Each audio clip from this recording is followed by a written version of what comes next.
எனது அன்பு நேயர்களே வணக்கம். உலகெங்கும் வாழும் பாபு சயின்டிபிக் ஆஸ்ட்ராலஜி சேனலின் மகர ராசி என்பர்களே, 2025 ஜூலை 28 துவங்கி ஆகஸ்ட் மாதம் 3 வரை பிரச்சனைகள் தீரும், மகிழ்ச்சி ஏற்படும். ஏதேனும் சிறு சிறு தடைகள் 7.5 சனி கடந்த பின்பு கூட இருந்த தடைகளிலே இப்போது அது உங்களுடைய கட்டுப்பாட்டிற்குள் வரக்கூடிய அமைப்பு. காரணம் முக்கியம், உங்களுடைய ராசிக்குள் செவ்வாயானவர் அவர் உச்சமடைவார். அந்த செவ்வாய் 9ஆம் நிலைக்கு வருவது என்பதும் நேரடியாக உங்களுடைய ராசிநாதன் வக்ர சனிபினுடைய 7ஆம் பிடியில கட்டுப்பாட்டிற்குள் இருப்பது. உங்கள் பக்கம் சிறிதளவு உழைப்பு, சிறிதளவு நியாயம். அதற்காக பெரிதளவிலே உழைப்பில்லாமலோ பெரிதளவிலே நியாயம் இல்லாமலோ இருக்க வேண்டும் என்றல்ல. ஏதேனும் ஒரு அளவிலே சிறிய உழைப்போடு இருந்தாலும் சிறிய அளவிற்கு நம்பிக்கையோடு நல்ல விஷயங்களை நீங்கள் முன்னெடுத்து செய்யும் போது பிரச்சனைகள் தீரும். ஏனென்றால் 28 ஜூலையில மிக முக்கியமாக இரு செவ்வாய்கள் போன்று மாபெரும் பலனை தந்து கொண்டிருந்த அஷ்டம நிலையில இருந்த விஷயத்திலிருந்து விலகுகிறது. இந்த 28 ஜூலை மட்டும் சற்று கூடுதல் கவனம் என்பது தேவை. காரணம், அஷ்டம நிலையிலே சந்திரன் இருப்பது மட்டுமல்ல, அந்த அஷ்டம நிலை சந்திரன் கேது செவ்வாயோடு இணைந்து இருக்கக்கூடிய காரணத்தினால் அடிதடி, வம்பு, வழக்கு இவற்றிலே சிக்காமல் இருப்பது, எவை என்றாலும் உணவு விஷயமாக இருந்தாலும், உள்ளத்தால் ஏதேனும் பேசக்கூடிய விஷயமாக இருந்தாலும், உண்மையோடு இருந்தால், கட்டுப்பாடோடு இருந்தால் வெற்றி நிச்சயம் வந்துவிடக்கூடிய அமைப்பை தருகிறது. வாக்கியப்படி பார்த்தாலும் கூட சந்திராஷ்டமம் என்பது உங்களுக்கு திங்கட்கிழமை வரை இருக்கும். திங்கட்கிழமை அதாவது 28/7 வரை இருக்கும். அதன் பின்பு சந்திராஷ்டமம் இல்லை. இருப்பினும் பதற்றத்தை தவிர்த்து நன்மையை பெற வேண்டும். எடுத்தோம் கவிழ்த்தோம் என்று எதையும் செய்யாமல் இருப்பது நன்மையை தரும். தைரியத்தோடு செய்ய வேண்டும். இருந்தாலும் கூட அசட்டு தைரியத்தோடு செய்யக்கூடாது. சட்ட வல்லுநர்களோ மருத்துவம் என்றால் மருத்துவ வல்லுநர்களோ இவர்களுடைய அறிவுரைகளோடு நீங்கள் செயல்படும் போது அந்த சட்ட பிரச்சனை இருந்தாலோ உடல்நல பிரச்சனை இருந்தாலோ அவையெல்லாம் தீரும். சரி, வேலைக்காக முயன்று கொண்டிருந்து கிடைக்கவில்லை, பிரச்சனை இருக்கிறது என்றால் அவையும் தீரும். வாழ்க்கை துணையோடு முரண்பட்டு எப்போதும் என்றாலும் சங்கடம் என்றிருந்த அந்த 7ஆம் பொருத்தம் என்று சொல்வார்கள், அது திருமண பொருத்தம் அருமையாக அமைந்துவிட்டால் அற்புதம். இருந்தாலும் கூட ஒருவேளை உங்களுடைய வாழ்க்கை துணை அல்லது வாழ்க்கையில ஏதேனும் சிம்மம், அதாவது அந்த சிம்மத்தினுடைய தொடர்பு, அது உங்களுடைய சுய ஜாதகத்திலும் கூட சிம்மத்திலே முக்கிய கிரகங்கள் இருந்தால் பெரிய அளவிலே நன்மைகள் செய்யும். இருந்தாலும் கூட சில நேரங்களில் சோதனை சற்று கூடுதலாக இருந்திருக்கும். அந்த சோதனைகளிலிருந்து விடுதலையை தரக்கூடிய ஒரு நிகழ்வை இது தருகிறது. செவ்வாய் உங்களுடைய ராசிநாதன் சனியினுடைய வக்கரப்பிடியிலே கட்டுப்பாட்டுக்குள் இருக்கிறார். பிரச்சனைகளை தீர்க்க முயற்சி எடுக்கும் போது வெற்றி கிடைக்கும். 2இல் ராகு, அதன் காரணமாக வாக்குவாதங்களை தவிர்ப்பது நல்லது.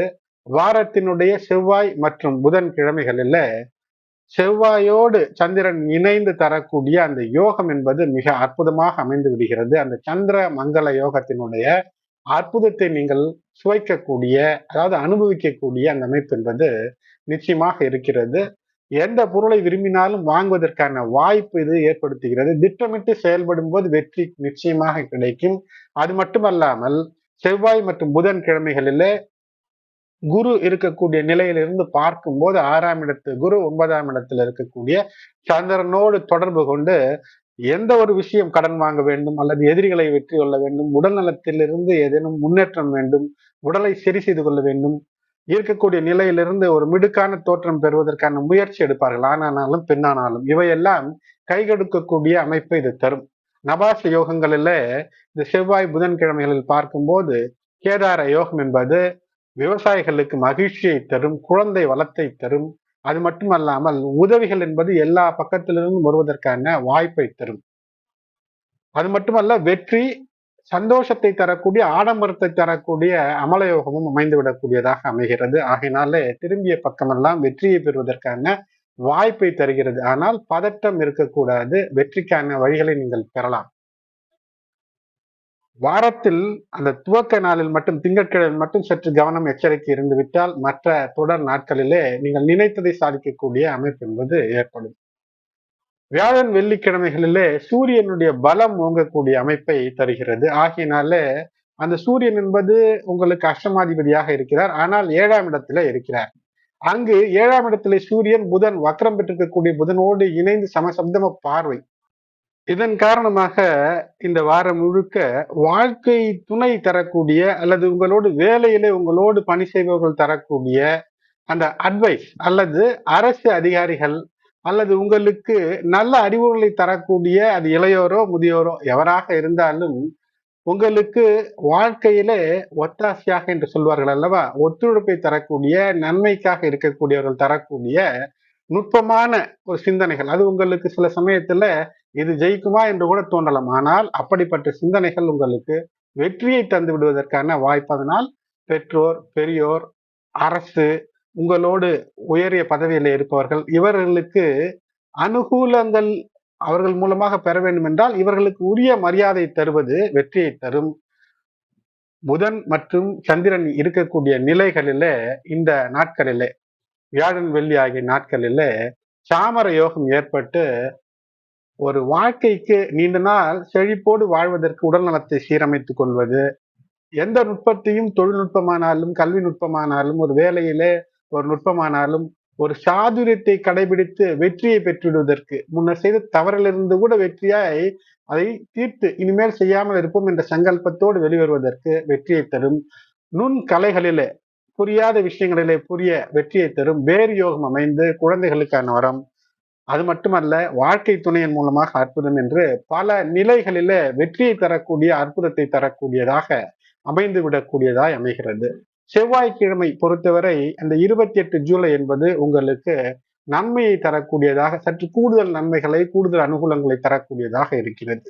இதனால் இந்த வாரம் முழுக்க சூரியன் பலம் சற்று கூடுதலாகவே இருக்கும். அதனால் உங்களுடைய பெற்றோர், பெரியோர், குறிப்பாக தந்தை, தந்தை வழியில் உள்ளோர், அரசு, அரசு அதிகாரிகள் இவர்களோடு முரண்படாமல் அவர்களுடைய போக்கிற்கு ஏற்று எது செய்தால் நன்மை உங்களுக்கு அனுகூலம் கிடைக்குமோ அப்படி செய்வது. குருமார்களுக்கு நல்ல மரியாதையை தருவது.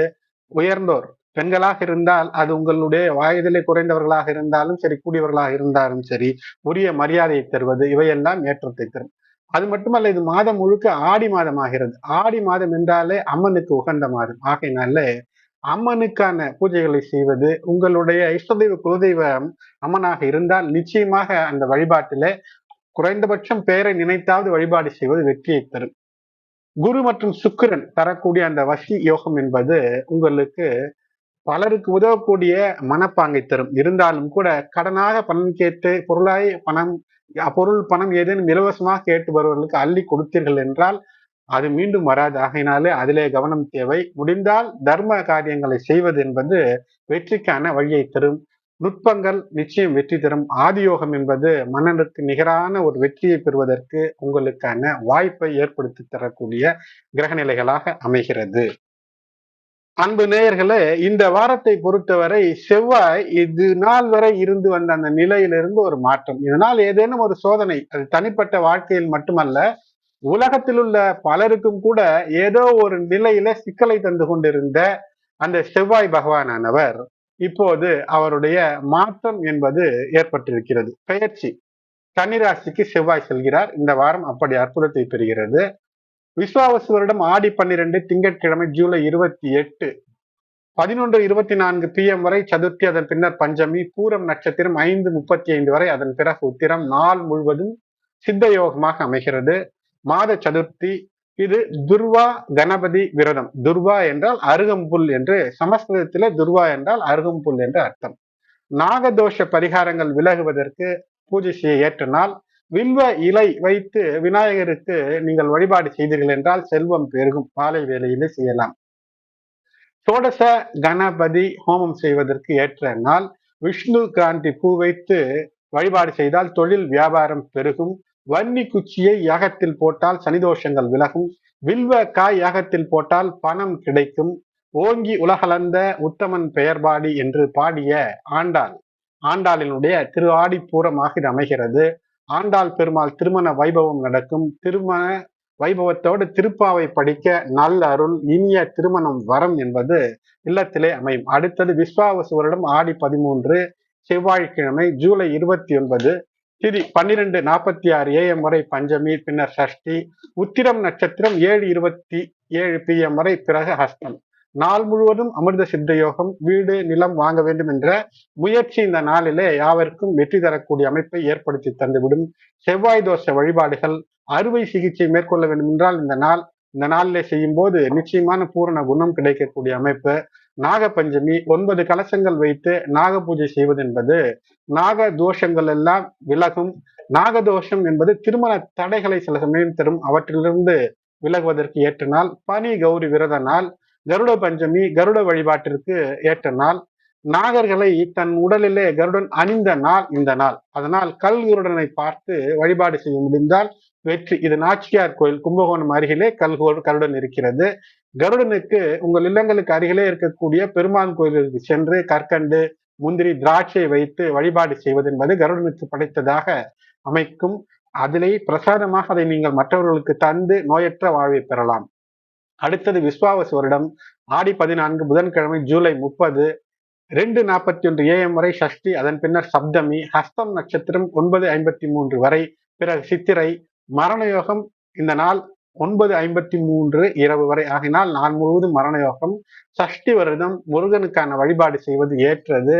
நிலம் சார்ந்த பிரச்சனைகள் தீரும். குடும்பத்தில இல்லறம் செழிக்கும். பெருமாள் வழிபாடு, விஷ்ணு சகஸ்ரநாமம் படிக்க வெற்றி கிடைக்கும். இந்த நாள் பத்ரி நாராயண பெருமாளுடைய அவதார தினமாக அமைகிறது. இந்த நாள் புதன்கிழமை அன்று சுபகாரியங்களை தவிர்ப்பது நல்லது. விஸ்வாவசு வருடம் அடுத்தது விஸ்வாவசு வருடம் ஆடி 15 வியாழக்கிழமை ஜூலை 31 4:58 AM வரை சப்தமி, அதன் பின்னர் அஷ்டமி. சித்திரை நட்சத்திரம் 12:41 AM வரை, பிறகு சுவாதி நட்சத்திரம். நாள் முழுவதும் சித்த அமிர்த யோகமாக அமைகிறது. வியாழக்கிழமை சுப நாள். ஆடி மாதமாக இருந்தாலும் கூட ஆடி அமாவாசைக்கு பின்பு நல்ல காரியங்களை செய்யலாம், தவறில்லை. சித்திரை வியாழன் காது குத்துதல், கல்வி துவங்குதல், கிணறு வெட்டுதல், தங்க நகை ஆபரணங்கள் வாங்குதல், புதிய வாகனங்கள் வாங்கி அதில் ஏறுதல், பயணம் செய்தல், வியாதிகளை போக்க குளியல் செய்தல், வளைகாப்பு சீமந்தம் செய்வது ஆக தேவையான நல்ல காரியங்கள் அனைத்தும் செய்யலாம். அடுத்தது விஸ்வாவசு வருடம் ஆடி 16 வெள்ளிக்கிழமை ஆகஸ்ட் 1 இந்த நாள் முழுவதுமாக அஷ்டமி. சுவாதி நட்சத்திரம் 3:40 AM வரை, பிறகு விசாகம். 3 நாட்களுக்கு ஒரு திதி வந்தால் அந்த நாளை திருதின ஸ்பிருக் என்று சொல்வோம். இந்த நாளிலே தான தர்மங்கள் செய்தால் பன்மடங்கு நன்மைகளை நமக்கு தரக்கூடிய அமைப்பை தரும். நாள் முழுவதும் ஏற்படக்கூடிய இந்த அமைப்பு என்பது யோகத்தை உங்களுக்கு தரக்கூடியதாக இருக்கிறது. துர்காஷ்டமியாக அமைகிறது. மாலையிலே கருடனை காட்சி, அதாவது கருடனை காண்பது என்பது வருடம் முழுக்க சுபத்துவத்தை உங்களுக்கு ஏற்படுத்தும். கருடனை பார்க்க முடியாதவர்கள் அல்லது பார்க்க வாய்ப்பில்லை என்றால் அருகிலே உள்ள பெருமாள் கோயில்களுக்கு சென்று முந்திரி திராட்சை வைத்து வழிபாடு செய்வது என்பது கருடனுக்கான வழிபாடாக அமையும். இந்த நாள் சுந்தரமூர்த்தி நாயனார் அவதார தினம். சிவ வழிபாட்டிற்கு ஏற்றது. லட்சுமி நரசிம்ம வழிபாட்டிற்கும் இந்த நாள் ஏற்றதாக அமைகிறது. அடுத்தது விஸ்வாவசு வருடம் ஆடி 17 சனிக்கிழமை ஆகஸ்ட் 2, 2025 திதி 7:23 வரை அஷ்டமி, பின்னர் நவமி. நாள் முழுவதும் விசாக நட்சத்திரம். இந்த நாள் முழுவதும் சித்த யோகம். சித்தர் வழிபாட்டிற்கு ஏற்ற நாள். குதம்பை சித்தர் ஜெயந்தி. சனிக்கிழமை பெருமாள் வழிபாட்டிற்கு ஏற்ற நாள். அடுத்தது விஸ்வாவசு வருடம் ஆடி 18 ஞாயிற்றுக்கிழமை ஆகஸ்ட் 3 9:42 AM வரை நவமி, அதன் பின்னர் தசமி. விசாக நட்சத்திரம் 6:35 AM வரை, பிறகு அனுசம் நட்சத்திரம். இது ஆடி 18ஆம் பெருக்கு. ஆடி 18ஆம் பெருக்கு என்றாலே சிறப்பு. அதற்கான தனியாக ஒரு பதிவையும் தருகின்றேன். அதை இதனுடைய லிங்கிலே தருவேன். விஸ்வாவசு வருடம் அடுத்ததாக ஆடி 19 திங்கட்கிழமை ஆகஸ்ட் 4. இது தசமி. தசமி என்றால் வெற்றிக்கான நாளாகவே நாம் எடுத்துக்கொள்ள வேண்டும். தொடர்ந்து இணைந்திருங்கள். எனது அன்பு நேயர்களே, இதுவரை சப்ஸ்கிரைப் செய்யாத நண்பர்கள் சப்ஸ்கிரைப் செய்து பெல் பட்டன் அழுத்தி தொடர்ந்து இணைந்து ஆதரவு தர அன்போடு வேண்டுகின்றேன். உங்களுடைய உற்றார் உறவினர் நண்பர்களுக்கும் இந்த பதிவினை ஷேர் செய்யுங்கள். உங்களுடைய ஆதரவு இன்றியமையாதது. நன்றி.